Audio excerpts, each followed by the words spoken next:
Om Hari Om. Om Namah Shivaya Shantaya Karanatraya Hetave Nivedayami Chatmanam Gatistvang Parameshwara. Om. Our salutations to Thee.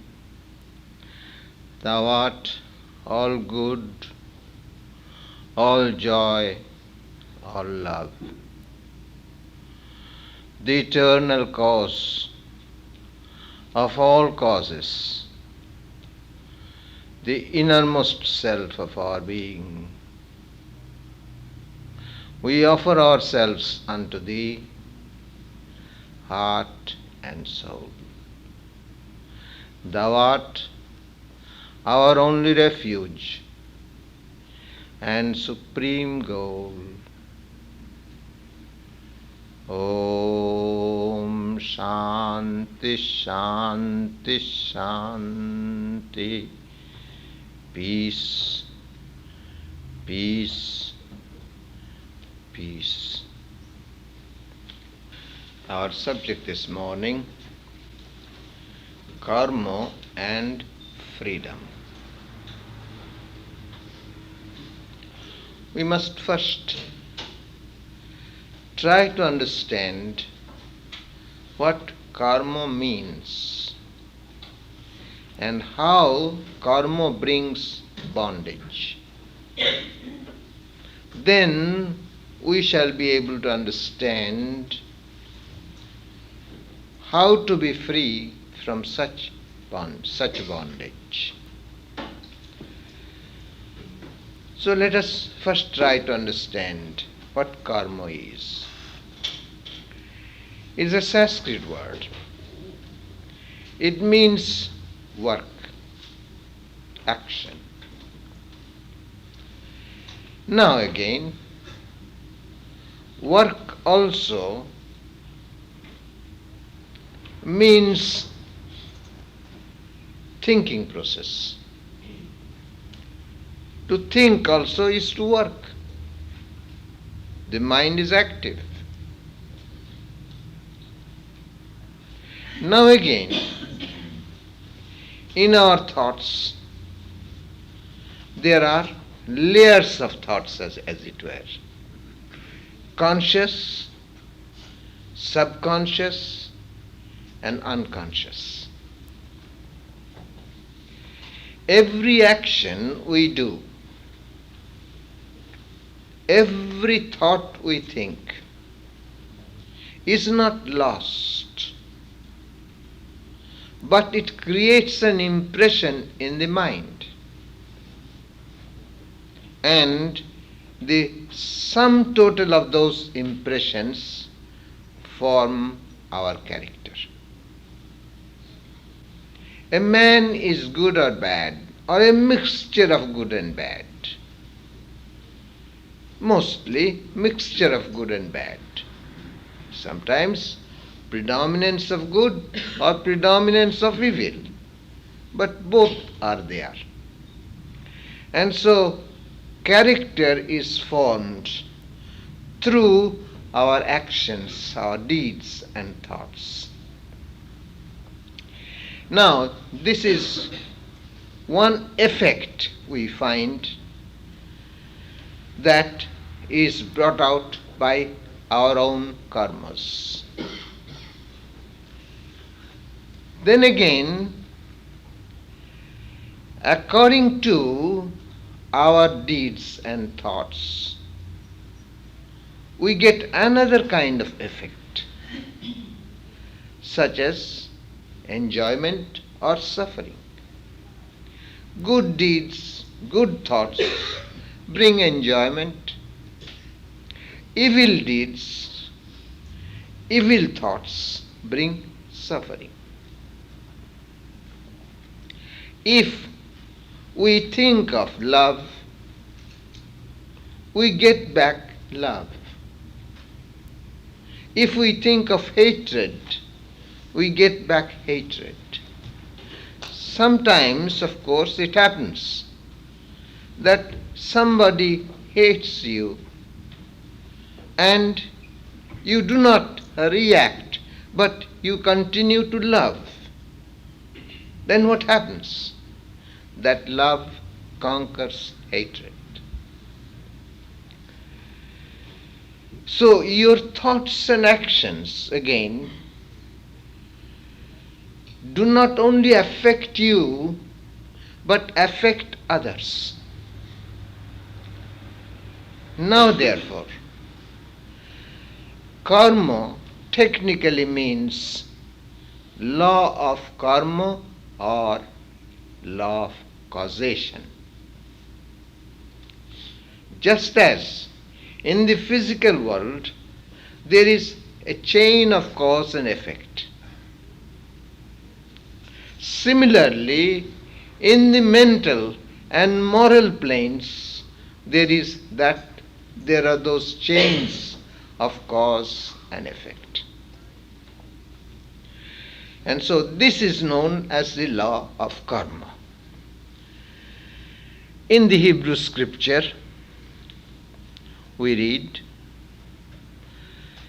"As a man soweth, so shall he reap." And Manu, the lawgiver of India, he says, "Thou canst not gather what thou dost not sow. As thou dost plant the tree, so will it grow."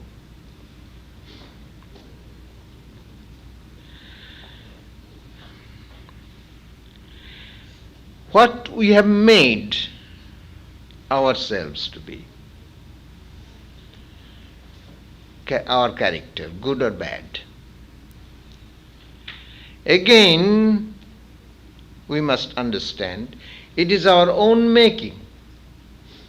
God or fate or destiny, nothing of the kind. It is our own making. And what we have made, we can also unmake.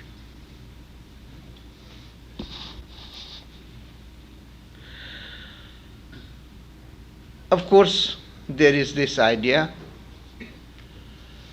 that suppose our character is such, we have formed the predominance of good or predominance of evil.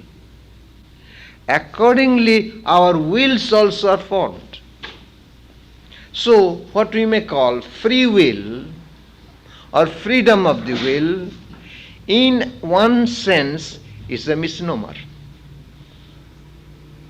Because our will is something that is compound, which means formed from our own character. But again, there is something within us that asserts its freedom,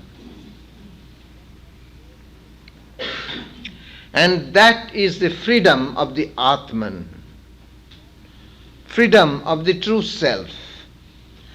In other words, if we take this law of karma in the literal sense, and that freedom of the Atman does not enter into it, or as I said, the free will in our own way does not enter into it, then supposing a man is doing predominantly bad actions, so he goes down and down and down. There is no way out of it. But again, the nature of our being is such that Atman asserts its freedom sometime or other, and that man will rise again. None will be lost. As we shall point out, where exactly lies the bondage later.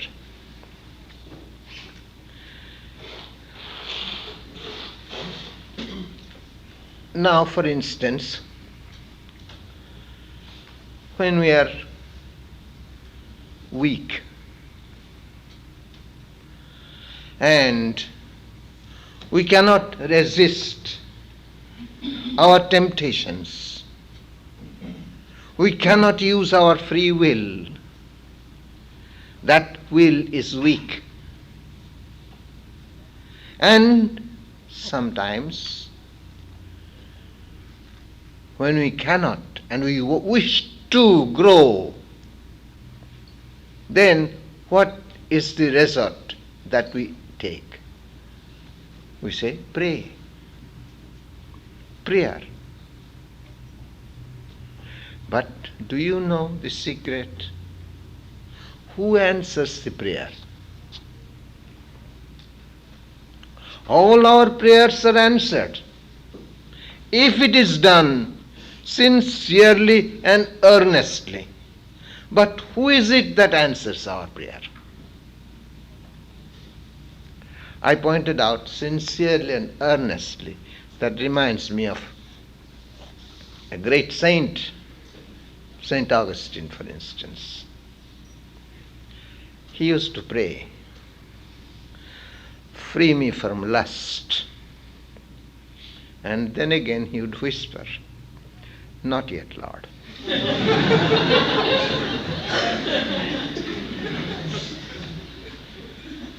So, it must be sincere and earnest.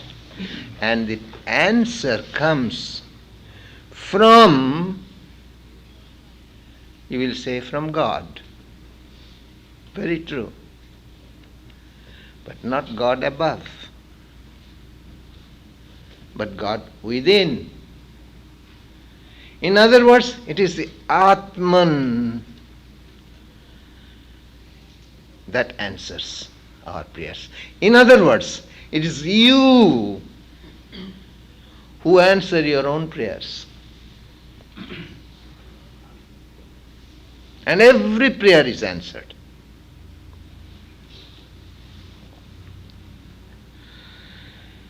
Now, in this connection again, let me point out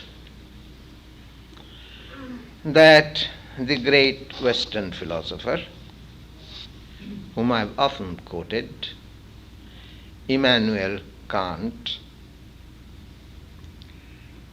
in his postulate of practical reason, he pointed out that our enjoyments or sufferings are the effects of our virtuous or sinful acts. Then again he points out that in actual facts of life we do not see that.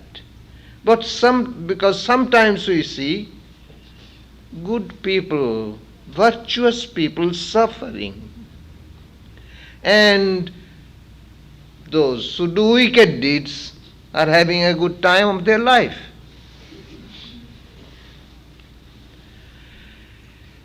And so, again he points out that there is a moral order in the universe. So he postulates this way, that true, that virtuous also may be suffering now, and the wicked may be enjoying now, but the virtuous will reap the effects in the next life, and the sinful people will reap the effects in the next life. And thus also he proves the immortality of the soul. But in the first place, let me point out, I shall go more in detail about immortality, but in this connection let me point out that, you see, always most of these Western philosophers and theologians mean by immortality of soul that though we have a beginning, we continue to exist in future. And it was in the West, it was only Schopenhauer for the first time who studied Buddhism pointed out it is just like saying a stick is infinite with one end in view.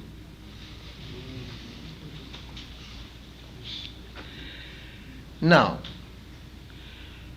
what Kant says seems to be very reasonable apparently. For from this standpoint, he says, practical reason. There must be a moral order in the universe. But in this case, though he is one of the greatest philosophers of the West, I'd like to contradict him by saying that he is putting the cart before the horse. Enjoyments or sufferings are effects. And just because of the moral order of the universe, to say that the virtuous will enjoy in the next life and the sinful will suffer in the next life does not satisfy. We come to the Indian law of karma, which means pre-existence also. We existed in the past, and our enjoyments or sufferings of this life are due to our past merits or demerits in the previous life. In the Gita we read, Sri Krishna says, there never was a time when I did not exist, nor you, nor any of these kings, nor is there any future when we shall cease to exist. Christ also said, before Abraham was, I am.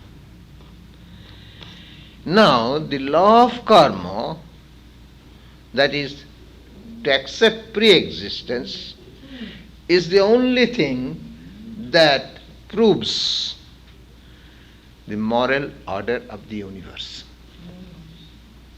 Something is wrong there. Huh?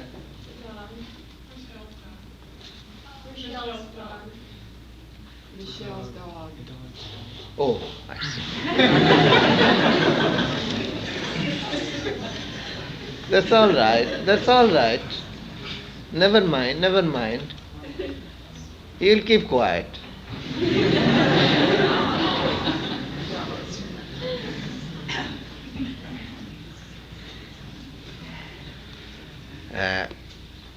First birth theory is no explanation at all to the moral order of the universe.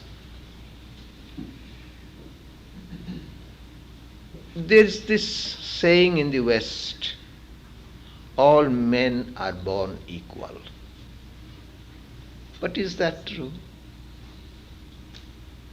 As we see facts of life, some are born lame, blind, some with beautiful form, some are born with good character, with good tendencies, others are born with bad tendencies, and so on and so forth.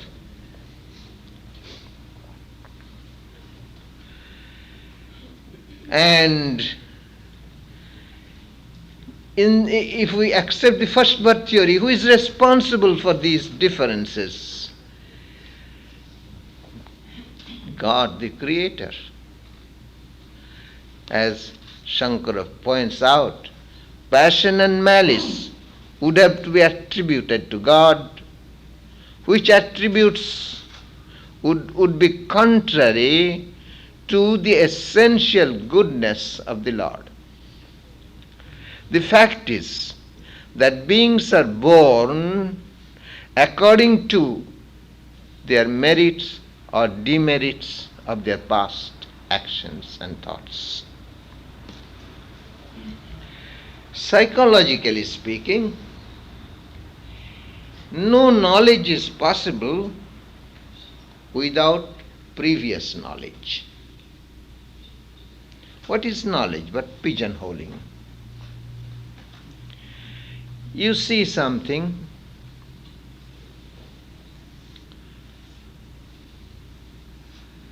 a strange animal, for instance. Now, you understand or you recognize that as a strange animal because it has some resemblance to some animals that you know of and no resemblance to anything else. So by comparison and by distinguishing, we gather knowledge. So there has to be a fund of experience.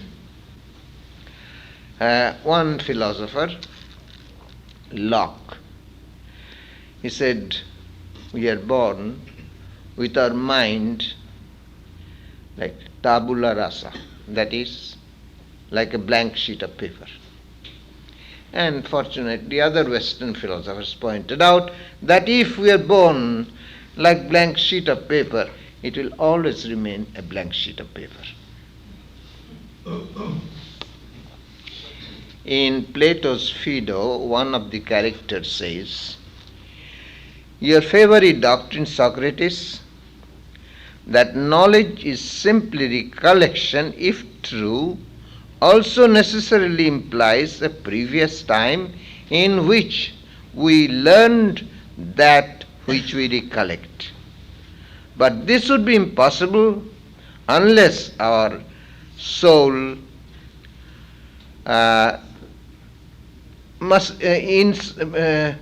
existed in some place before coming into human form. Here is another argument for soul's immortality. And of course, he continues the pre-existence and continuity of existence in the future. But here also I shall point out that this is not exactly what is meant by immortality. Now, Sri Krishna in the Gita says, just as the dweller in the body passes through childhood, youth, and old age, so at death he passes into another body. Worn out garments are shed by the body, worn out bodies are shed by the dweller within the body, new bodies are donned by the dweller like garments. The body dies, soul continues to live. But in what way? In what form? If you take the first birth theory, I am coming back to again. You are given only one chance. And either you go to heaven or go to the other place. There is no alternative. Poor man. And howsoever bad a man may be, his actions, his wicked deeds are limited. And how can he suffer for that unlimitedly, infinitely, or the other way? Our good deeds are also limited. And how can there be any enjoyment for eternity? It doesn't stand to reason. Then, of course, one theologian said, but God has given us free will, we can choose. Yes, but why is it that some are morally blind? They are morally blind, they cannot choose. For instance, when they say that unless you accept so and so as your savior, you cannot be saved. All right? I cannot accept. I am morally blind, or I do not listen to this preacher. You see, this is all nonsensical.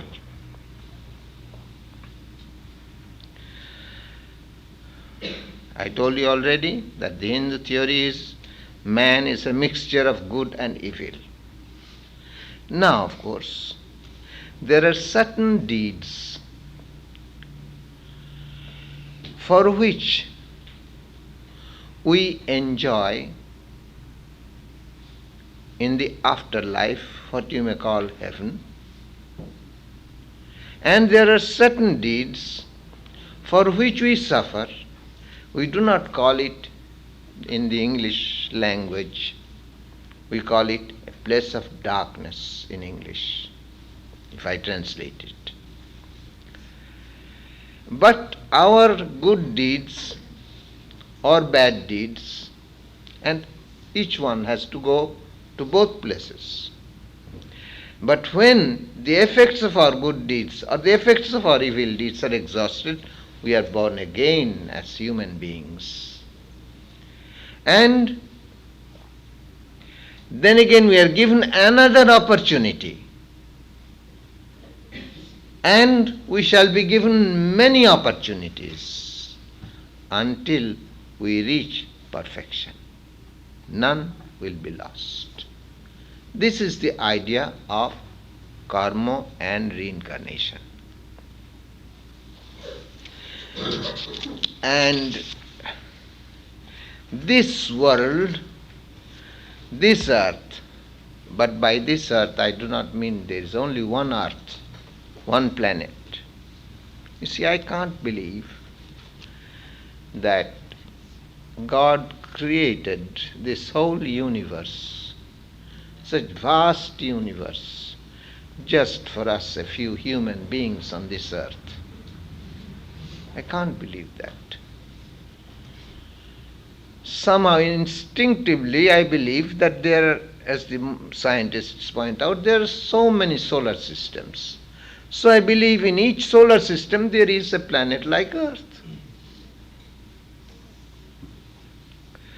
And so this Earth, or this planet, or planet like this, is said to be karma bhumi, where we earn our freedom.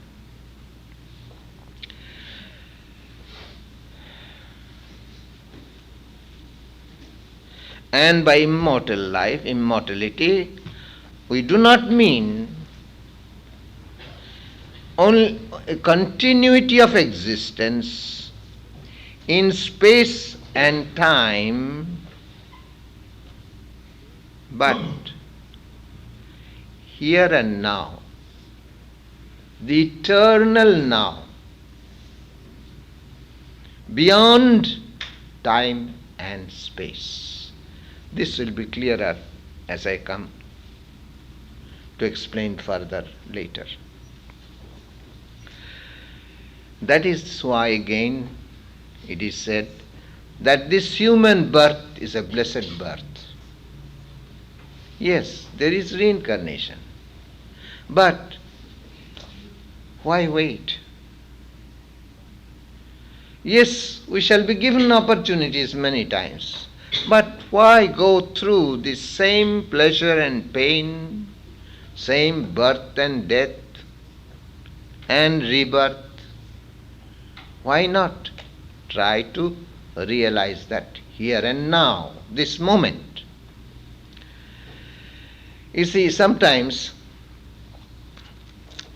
when they believe in reincarnation, in this country especially, they say, oh, this is a wonderful life. I'd like to be reincarnated again and again, when they are very young and beautiful and young. And one time I read in a newspaper that in New York, when somebody made a will, and he believed in reincarnation, and he willed it to himself for his next birth.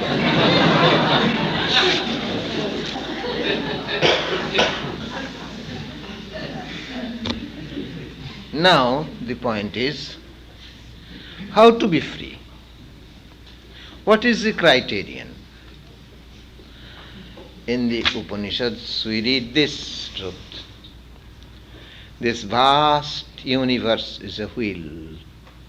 Upon it are all creatures that are subject to birth, death and rebirth. Round and round it turns and never stops. It is the wheel of Brahman. As long as the individual thinks that it is separate from Brahman, it revolves upon the wheel in bondage to the laws of birth, death and rebirth. But when through the grace of Brahman it realizes its identity with him, it revolves upon the wheel no longer. It achieves immortality.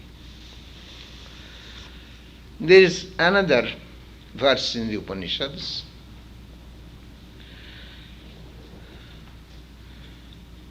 All the knots of ignorance of the heart are loosed. All doubts cease to exist.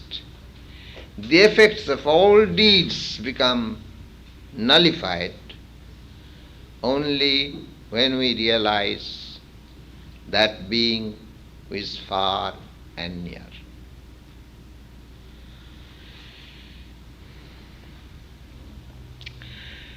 Technically speaking, liberation means therefore, or freedom means freedom from the bondage or bondages of law of karma and reincarnation. Technically speaking. Does this mean that we have to stop working or thinking? Because it is karma. It is our deeds and thoughts that create this bondage. So does it mean that we have to stop thinking and stop action? No. Now let us first try to understand where attaches this karma and this bondage.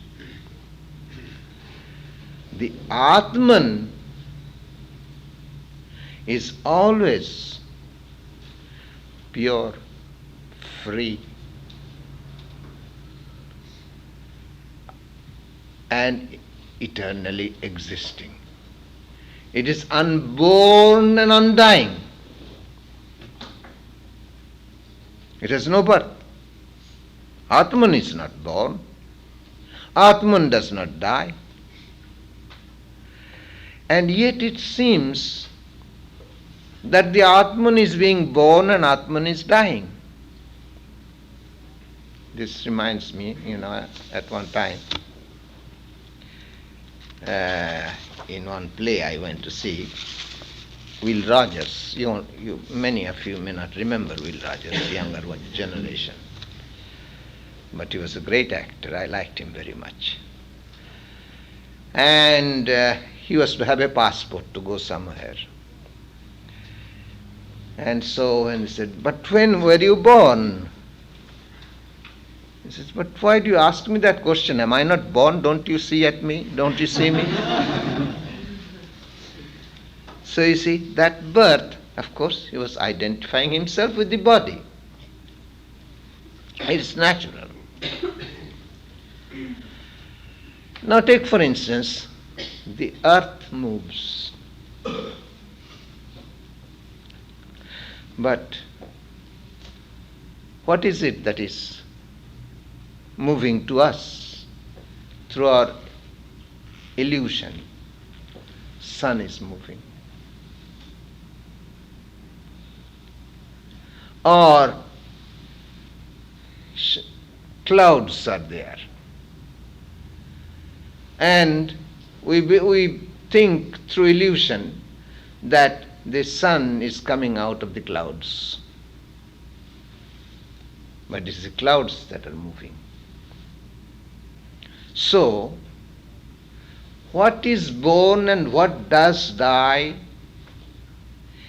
and what is reborn again? Nature, mind, matter.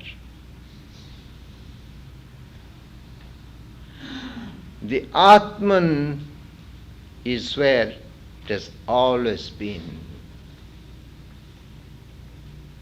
witnessing through illusion. And because we are deluded by identifying ourselves with the mind, senses, body, sense organs, we think we are being born and we die. But no. We are in God all the time. We are free, immortal, pure all the time. Clouds of ignorance have covered that. And it is the clouds that move. It's the mind and matter, the body and mind grows. They die. That is, they change. And through such changes, there is a greater and greater unfoldment of the Atman. Until we come to the human being, when there is this sense of ego evolved in us. Now again, as this sense of ego evolves, though this is the first begotten son of ignorance, as I say, with the help of this ego again, we have to transcend this ego by not identifying ourselves with the adjuncts.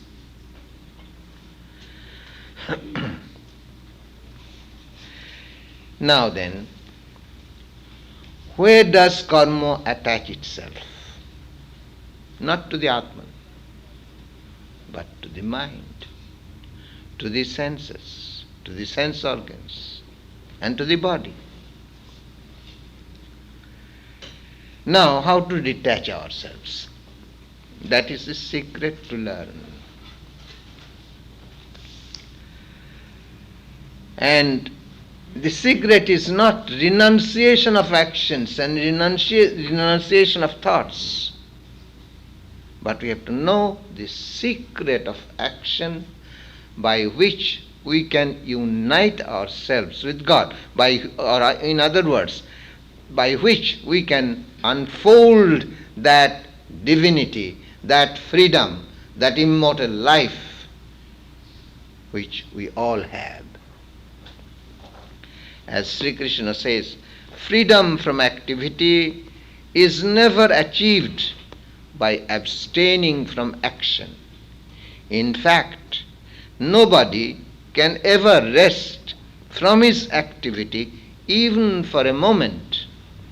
All are helplessly forced to act by the gunas. So we have to learn the secret of action, what is known as karma yoga, that is, through action we unfold that divinity, we unite ourselves with that reality, the true being within ourselves. Sri Krishna further says, let him who would climb to meditation to heights of the highest union with Brahman, take for his path the yoga of action. Not action, but yoga of action.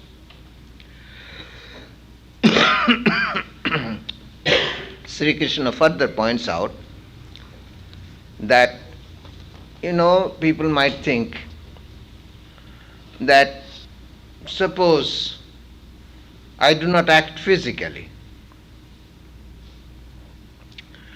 but the mind is active when desires are there, all kinds of thoughts arising, and we resist that. We resist such. And that, Sri Krishna says, is hypocrisy. Now, of course, modern psychology points out that it is repression. So does Sri Krishna point out, it is repression, it is hypocrisy. But psychologists say, express yourselves. But as you express yourselves, then what happens? You create more bondages. What is the way then? The admirable, truly admirable man controls his senses by the power of his will. In other words, he moves amongst sense objects. He acts, but without any attachment or aversion.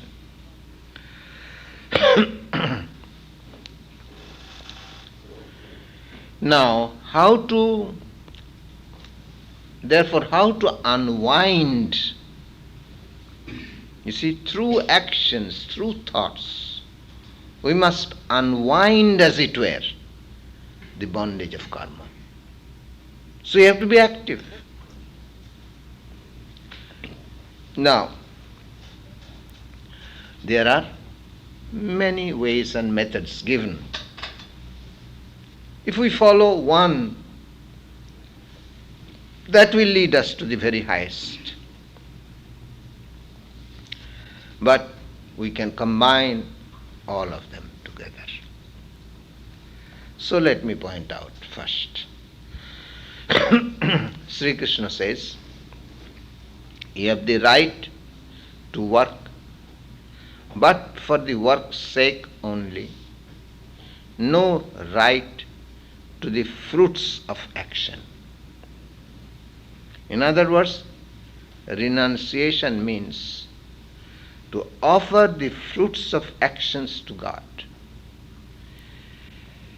Also, it is pointed out in the calm of self-surrender, that is, being devoted to God. And this devotion would come to you as you learn to offer every action to God. In the calm of self-surrender, the seers renounce the fruits of their actions and so reach enlightenment. Then they are free from the bondages of rebirth and pass to that state which is beyond all evil.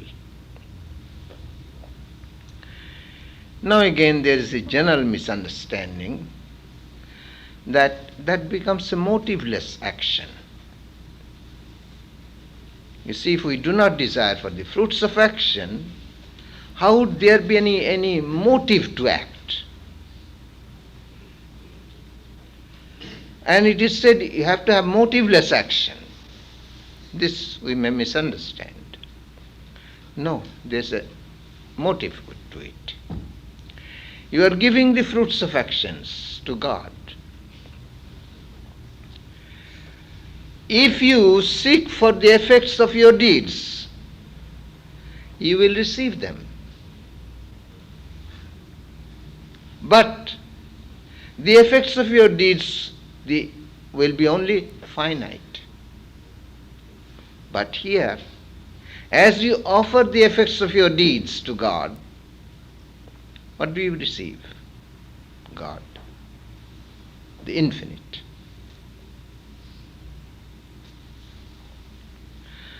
Perform every action with your heart fixed in God. To unite the heart with Brahman and then to act is the secret. Then again, we can consider that each action itself is worship. The world is imprisoned by its own activity, except when actions are performed as worship of God. Now, for instance, I am talking to you. I may think I am preaching, but no. If I do that, it will not impress you. You will hear and forget. But if I talk to you, and this as my way of worshipping God, you see, that helps me and helps everyone. The world is imprisoned by its own activity except when actions are performed as worship of God. Therefore, you must perform every action sacramentally and be free from the attachment to results.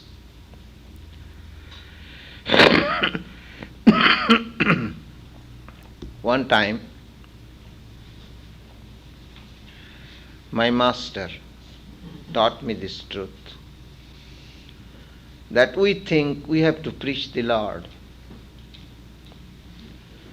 but Lord does His own preaching. Be the witness.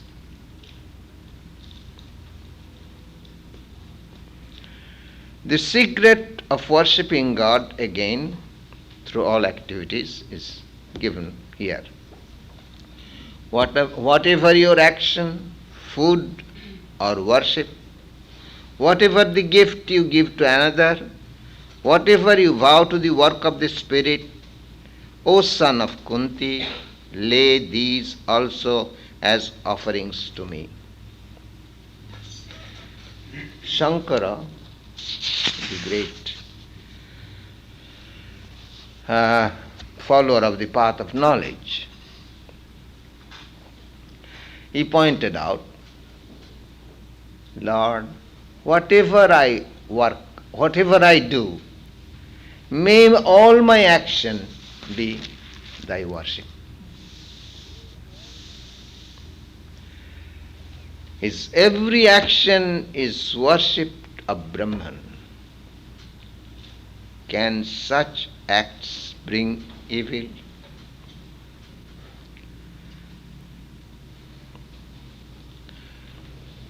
Then again, learn to see Brahman in every action itself. You see, first, attachment, renounce the attachment to the fruits of action. Keep your heart fixed in God and act.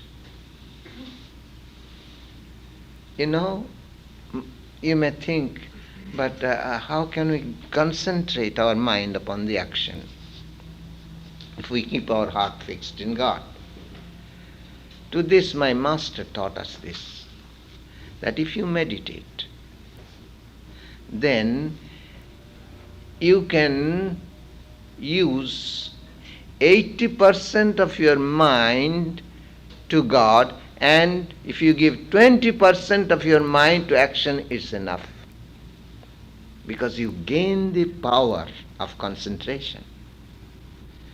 Take for instance, ordinarily, a man acts, but his action, all the time his mind is restless also.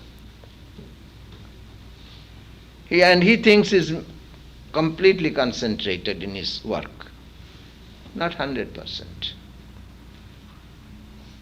But through meditation, you gain that power. And karma yoga is not possible without meditation accompanying with it. Then again, as I said, that to see Brahman in every action itself. As we read in the Gita, he who sees Brahman in every action goes to Brahman. Then complete egolessness. And this is the highest to be achieved. Sri Ramakrishna used to say and teach this truth, I am the machine thou art the operator. I am the house, thou art the householder. As thou makest me do, I do. As thou makest me speak, I speak. But again, we must be careful that we do not deceive ourselves.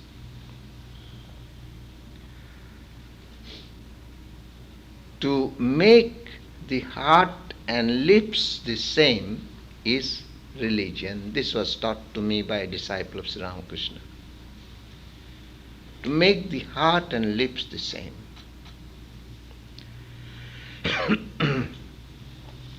Now, let me tell you a story describing how the work is done by illumined souls. One time, the gopis of Vrindavan were going to visit Krishna, and Jamuna, the river, was flooded, and they had no boat. And so they were wondering how to go across the river. In the meantime, a great sage comes there, and he says, "What is the matter? Why are you so dejected? Could I help you?" Yes, we want to cross this river, but it is flooded. Well, wait a minute. I'm very hungry. Have you got anything to eat, for me to eat? And you see, they had sandwiches. They were carrying sandwiches and all kinds of food stuff with them. And this sage devoured everything.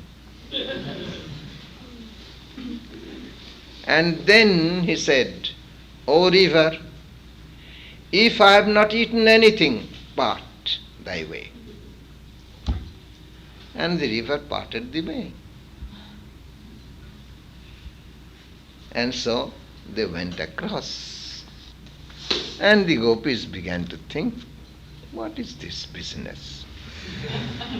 We gave away all our food stuff and we have nothing more to eat.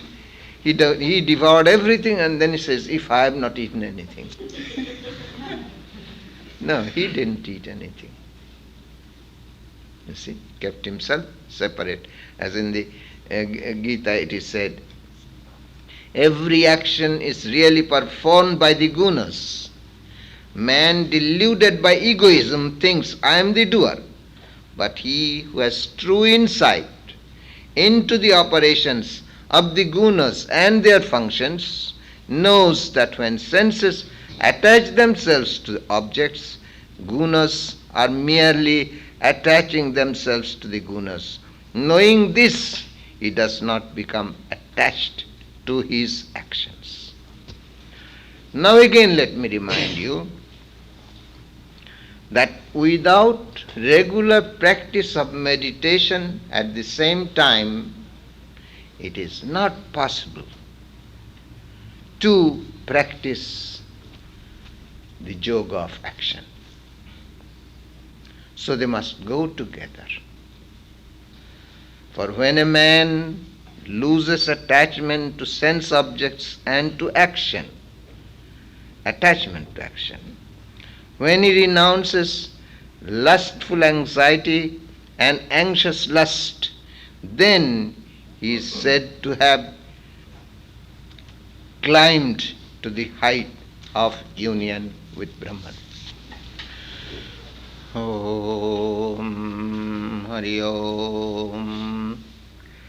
Om Asato Ma Satgamaya Tamaso Ma Jyotirgamaya Mrityor Ma Amritangamaya Abir Maedhi Rudrajatte Dakshinam Mukham Tena mang pahi nityam. Om. Lead us from the unreal to the real. Lead us from death to immortality. Lead us from darkness to light. Light us through and through, and guide us evermore with thy loving presence. Om Shanti Shanti Shanti. Peace, peace, peace.